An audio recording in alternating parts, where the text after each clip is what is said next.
Please meet Sandhya Rao. I really prize above all Braille. Braille is the key to everything that I'm doing. In our previous episode, we were introduced to iBug, the organization. In today's episode, we meet Sandhya, the person. The human spirit and the human body have to just kind of adapt to whatever is there. Her childhood facing blindness. I have these amazing, very protective parents. Her education. There was really no choice. Nobody was going to do it for you. Her profession. Talk about what are the latest cases on habeas corpus or prisoner civil rights. And much, much more. I still play, and as I got older, I wanted to learn Elton John or Billy Joel, so I started having music brailled. And now please join us in the Blind Abilities studio with our guest, Sandhya Rao. I love talking to people and helping them. That aha moment is just so exciting. That in itself is just an empowering experience. And that's what we need. That's what we're trying to accomplish.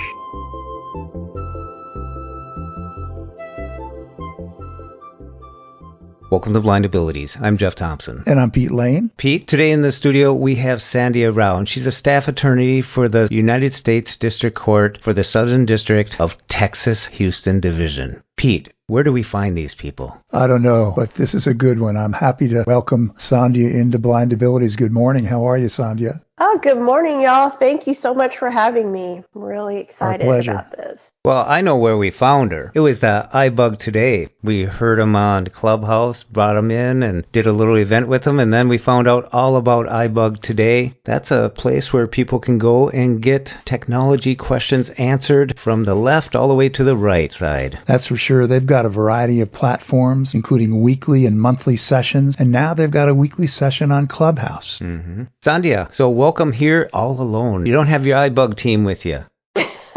Yeah, I'll miss them, but it's good to know that they're there. I got a question for you. Being that where you are today, what advice would you give to a transition age student that's in high school looking forward to their educational and their work career? I think it's important to really focus on your dreams and what it is that you really want to do. And I know it's hard when you're young. You want to do a lot of different things. And it's important not to listen to the naysayers, because there's always going to be somebody who's like, oh, don't do that. You can't do that. And you've got to really be strong and believe in yourself and develop your skills. There are a lot of skills that you need to survive in. I mean, it's a tough world out there. I'm not going to lie to you. But I think if you have your technical skills and your people skills, it should be just fine. I mean, you're going to have to work hard no matter what you do. It's really important that that is a reality. I mean, from elementary school through high school and then to college, then getting your master's degree and passing the bar, you've done quite the gauntlet there for education. Yes, I think I really prize above all Braille. Braille is the key to everything that I'm doing. My dad actually learned Braille first because I was the stubborn, bad child that didn't want to learn Braille because I thought I was too cool for that. And I was reading large print, still a little kid. I was throwing Braille books across the room and just being bad. And my dad's like, no, this ain't gonna go. So he learned Braille first and then insisted. And if it weren't for that, I really don't see how I would be able to do my current job. I mean, even, going to college, law school, all that, and my current job, all I do is read and write all day. So my Braille display is my best friend. We just released a new book called the UEB book from Roberta Becker. It's a new way, an interesting way of teaching Braille. You don't start out with grade 1. You start out with all of it right at once. It's really neat. Interesting. Sandhya, you just mentioned in elementary school rejecting or resisting your father's encouragement to learn Braille. So you did have some vision early on. Can you tell us briefly about your vision situation? Yeah, the vision situation is a result of my bone situation. So I have a disease called Osteo Petrosis, which is a rare brittle bone condition. And I have too much calcium, and you would think that's a good thing, right? But no, it's not a good thing. So my bones are like chalk, basically, way too much calcium. So you drop chalk, they break, and if you drop me, I break too. So I have broken all my major bones multiple times, and so I have lots of metal. They call me the bionic woman sometimes because I've got plates and screws everywhere, all long bones. So that helps the bones, reinforces the bones. They told my parents it was going to compress the optic nerve, all that calcium. So they were like, oh no. So they did this surgery when I was very young, 18 months old, and they damaged the optic nerve in the right eye. So there's no vision there. And then I have very marginal vision in my left eye. So you were able to read large print early on. Are you still able to read large print? Yeah, I mean, it's just such a painful process. Remember those visual texts and all those, closed circuit TVs? I tried all that, but it was just not practical. It's just so slow and it'd give me these really bad headaches and so forth. Yeah. Thank God I learned Braille. What tools are you using today as your go-to tools for assistive technology? So I use JAWS at work. Started, a long time ago with, I think it was JAWS 3.2 or something like that. Yeah, oh, wow. It's been a long that time. goes way back. I know. I'm not really using it to its fullest potential. There's so much in that amazing product. I use a Braille display. I have an 80-cell Focus 80, two of those actually, one at work and one at home. So I use a Windows PC at work, and then at home for most of my things, I use a Mac.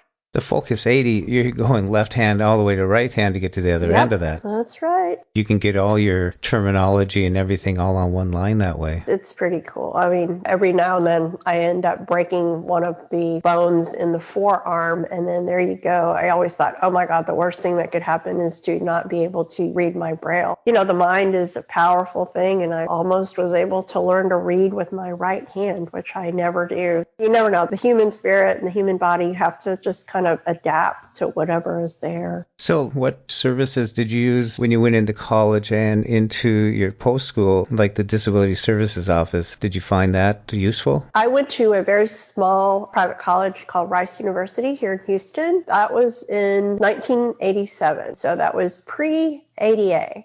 And there was no disability services. I would call up professors and say, hey, what books are you going to be reading next semester? And then I'd get the copies and send them to Recording for the Blind out in Princeton. Remember them? I think they're currently, what are they now? They're Reading Ally, I believe. Learning Ally. Learning Ally. RFBT. Yeah, I mean, they were amazing. So they recorded all of my books for college. So Rice is a really old campus, and so some of the buildings were not accessible. So I would, again, call the registrar and different people in the administration to figure out, okay, well, please don't put this class in, mech lab or whatever. It's like, I can't get there. I'm also in a wheelchair. Forgot to mention that. I use a wheelchair. So you used a lot of self-advocacy. Yeah, I mean, you have to. There was really no choice. Nobody was going to do it for you. I spoke up and got everything that I needed. Sometimes the exams were not available in Braille, or, like I said, there was no office to prepare these tests in Braille. So I would have the professor literally reading me the exam. And I'm like, I don't even know how I did that. I mean, I think back now and I was like, that's crazy. Talk about pressure. I was like, if you miss an answer, they're like, you dummy, I taught you that on, week 5. So, but they were amazing. I had really wonderful professors and they were very supportive. And Rice is a very well-known, prestigious university academically. Yes, it is. It's growing. I mean, it's grown a lot. I think they call it the Harvard of the South. That's what they say. But I'm super lucky that I was able to go there. It was a very small university and you had that real personal feeling there. Did you know Randy Moss, football player? No, I did not. I was not a cool person, right? I didn't know anybody cool. You have never heard of Randy Moss, Sandhya? No. Should I have? Well, thank you for joining us. No, I'm kidding. He was a football player, came out of Rice and played for Minnesota, Hall of Famer probably. Oh, okay. I guess I'll never forget him now. All right. He went to Florida State for a year. Well, I bet you if we would have put the question in Braille, made it more accessible, it would have worked out a little better. Yeah, for sure. Sandhya, you had mentioned, if I'm recalling correctly in our previous interview, you mentioned that you weren't getting out a lot and that iBug facilitated your, I guess it was a socialization, your ability to get out of the home and enhance your independence. When did that happen? It sounds like you were pretty assertive and a good self-advocate throughout your schooling. Talk a little bit about that. Sure. So because of my disease and I have these amazing, very protective parents, my parents are from India. So they're just super protective already. And then you add the brittle bone disease and the blindness. They were always really kind of worried about me getting hurt and so forth. So I always had somebody as a member of a family with me. Until iBug came along, I really had not ever gone anywhere by myself or ordered a meal by myself. Yeah, I went to school, but I worked and I would go to work and then come home. That was my whole life. My sister had 3 daughters, and so I helped, when they were growing up, I helped a lot with them, and that was a real blessing. But after they kind of grew up and didn't need me, I was kind of I felt like a little bit of a empty nest. And that's kind of when iBug came along and the iPhone was coming out, and I got involved with that and started going to various, events with iBug, the different training sessions. And then they were like, hey, we're done the meeting. We're all going to go to lunch. And I was like, oh, no, I got to go home. And then I was thinking, well, why am I going home? I should, let's try. I was afraid. I was afraid to go because I'd never done it by myself. And I was like, who's going to help me and all that? And I learned how to order the meals by myself and pay for it and get in and get out. I mean, I know those sound really rudimentary, but you have to figure it out for yourself. And until you have that confidence, it's a little scary. And that's kind of why we have social integration as one of the pillars of our organization, because we want people to be involved and part of society, get out there and live and enjoy. There's so much to live for out there. And this is something that when you first used it to learn more about devices and stuff that you adopted to, and now you are the vice president of the organization. Yes, I'm truly honored. I mean, it's been a wonderful journey. It started out as going to meetings, and then, Michael, our founder, he was like, hey, can you do a demo of this? And then I was like, well, Michael, it's what do I know? I don't know anything. But you start learning as you're teaching somebody, you have to learn it better. And that was really very exciting. And it's grown, from, monthly trainings to weekly trainings. And our participation level has grown on Facebook, and people joining in from around the country, internationally even now, with people from Canada and England. It's really exciting. How many members do you have? Do you know? It's hard to say. I know we have about 400 or 500 people on our Facebook, and then people follow us or listen to different podcasts, and we do different outreach programs throughout the year. So I think our approximate outreach is about 5,000 people per year. If you count all the different events that we do. It's growing, so we're really proud of that. It's a lot of work, but we're just proud to be able to do this and help people. I mean, that's what it's all about. There's something about teaching that people that have that bug about teaching, you may know, you may understand, you may be able to use something, but when it comes to teaching, the first couple times you teach that element or that particular device, you kind of stumble because you're using muscle memory. So to be able to teach it is a little bit different. Yes, it's very important to articulate. I mean, exactly. You do things so automatically, it's like boom, boom, boom, go to the doc, make a phone call or whatever. But when you're first starting out, I mean, it's so scary. I mean, like a person who's newly lost their vision, and then you're given a phone with no buttons, and I was in that same boat. I had a flip phone, a Razor. Do you guys remember those Razor flip phones? Mm-hmm. That's what I had. And, I could dial the phone, and then I couldn't check my messages. I couldn't see who the missed calls were,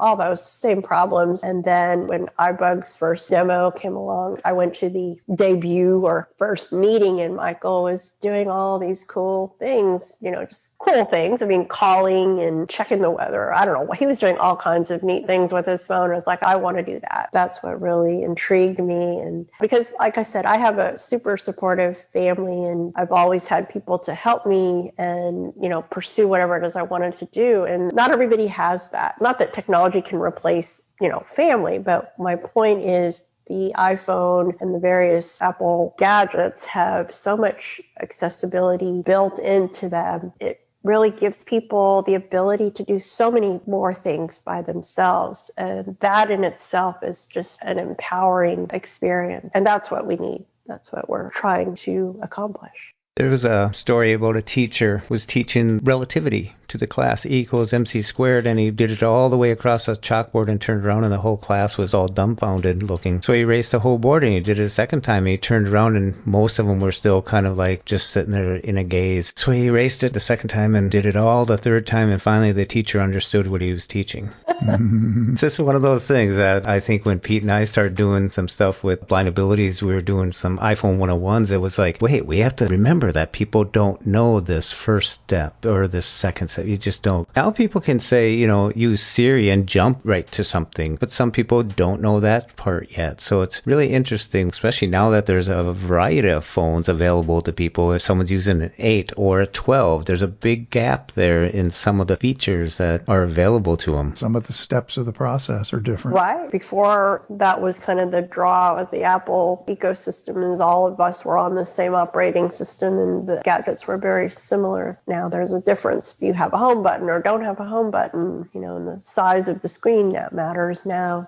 It's just growing. I think I got my first phone in like 2011. I got an iPad first and then an iPhone. Same here. So exhilarating. I enjoyed when I jumped from the iPad to the iPhone. I had a lot less real estate to contend with. It was simpler.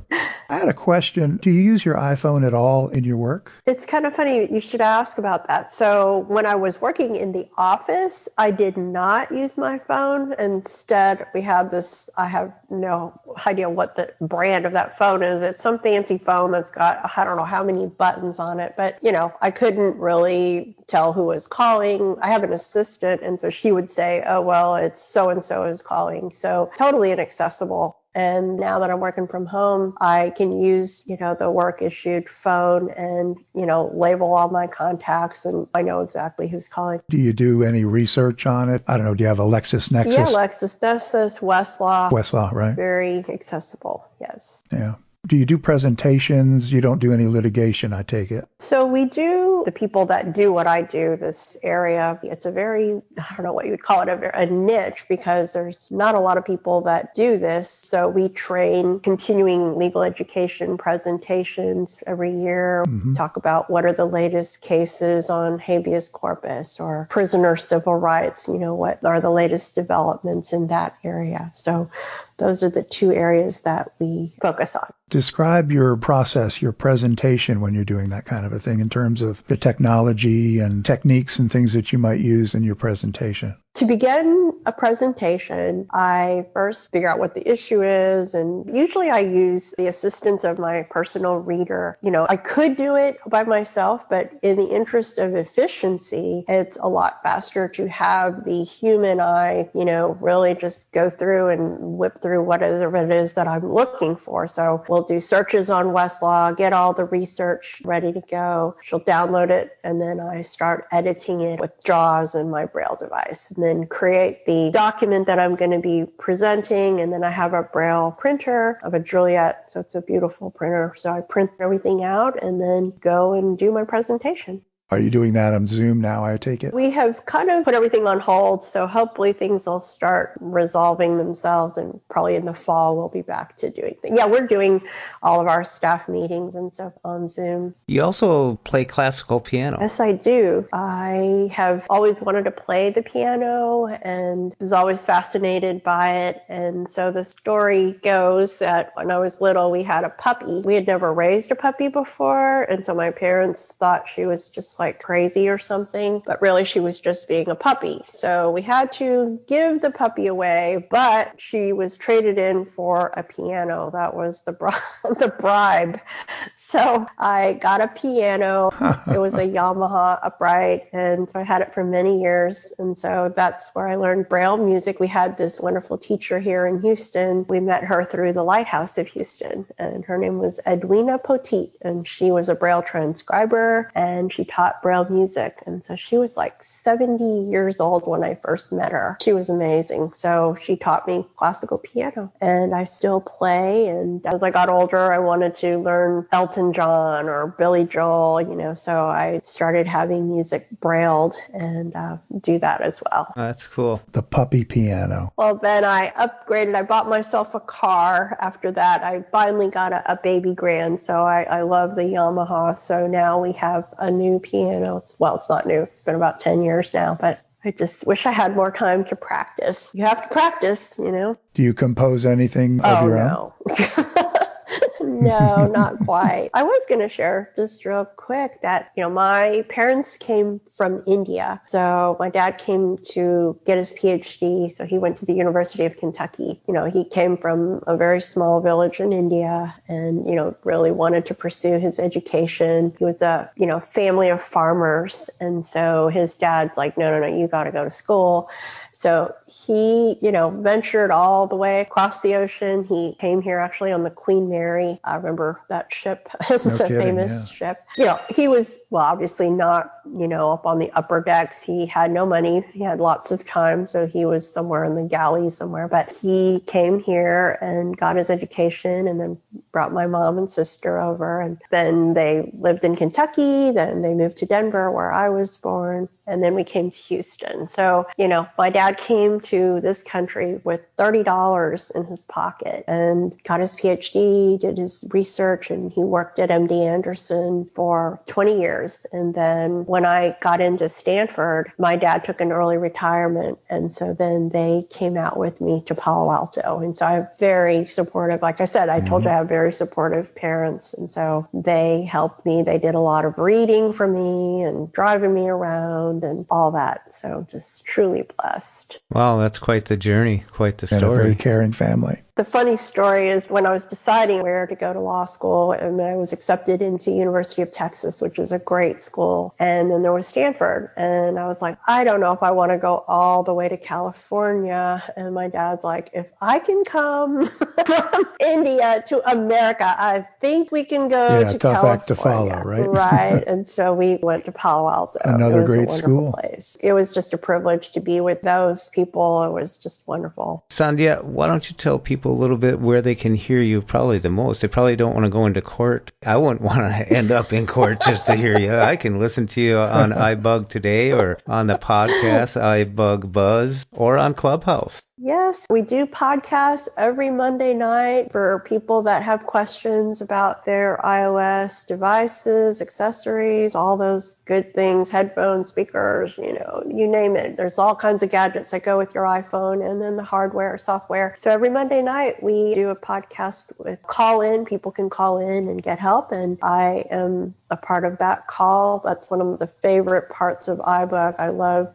talking to people and helping them. That aha moment is just so exciting. Those calls are recorded and archived on our website, iBugToday.org, and anybody can call in, and all of our calls are on Zoom. So if they want to join us for any of our trainings, we do lots of different trainings throughout the month, some social events. So I would encourage people to check it out and come and join us for any and all of the events. We have book clubs, we have Star Trek discussions, we have virtual movie nights, all kinds of fun things. Hopefully there's something for everybody. Sounds great. Sandhya, thank you so much for joining us. We applaud you for your accomplishments. Thank you so very much. And thanks for all of your kind words and invitation to be here. Oh, you bet. That's a Minnesota saying, you bet. You betcha.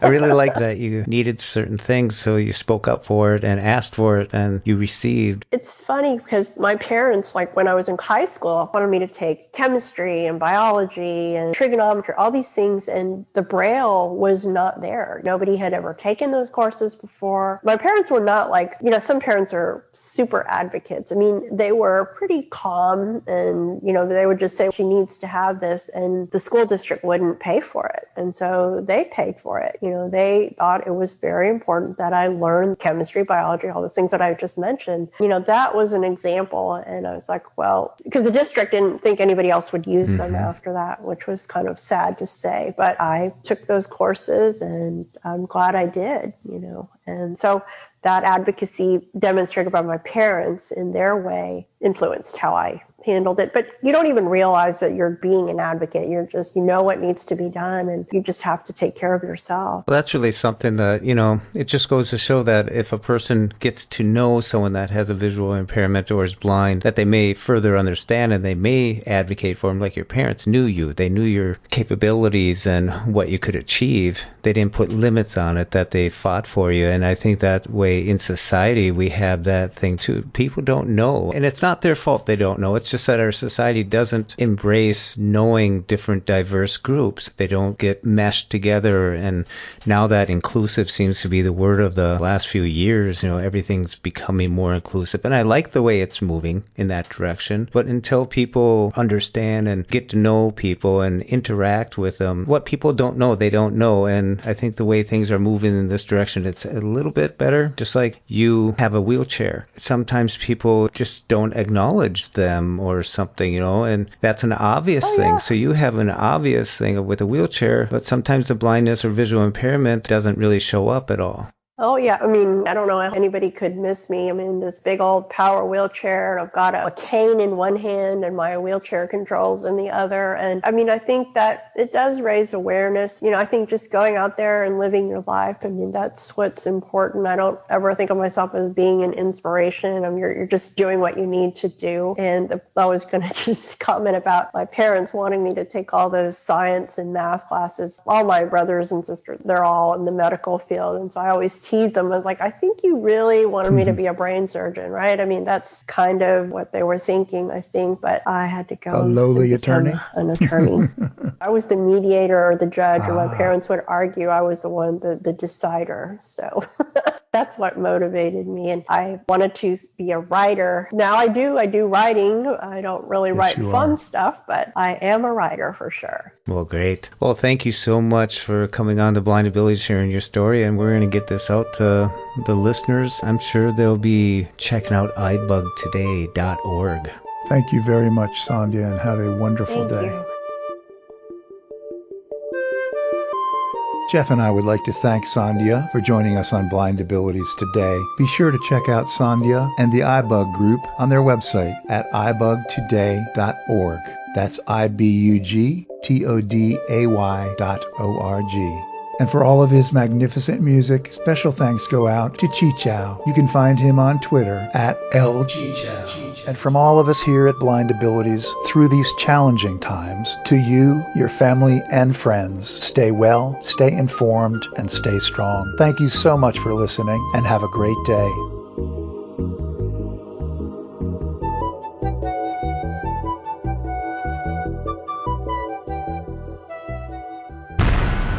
When we share what we see through each other's eyes, we can then begin to bridge the gap between the limited expectations and the reality of blind abilities. The realities of blind abilities. Blind abilities. For more podcasts with a blindness perspective, check us out on the web at www.blindabilities.com, on Twitter at blindabilities. Download our app from the App Store, Blind Abilities, that's 2 words, or send us an email at info@blindabilities.com. Thanks for listening.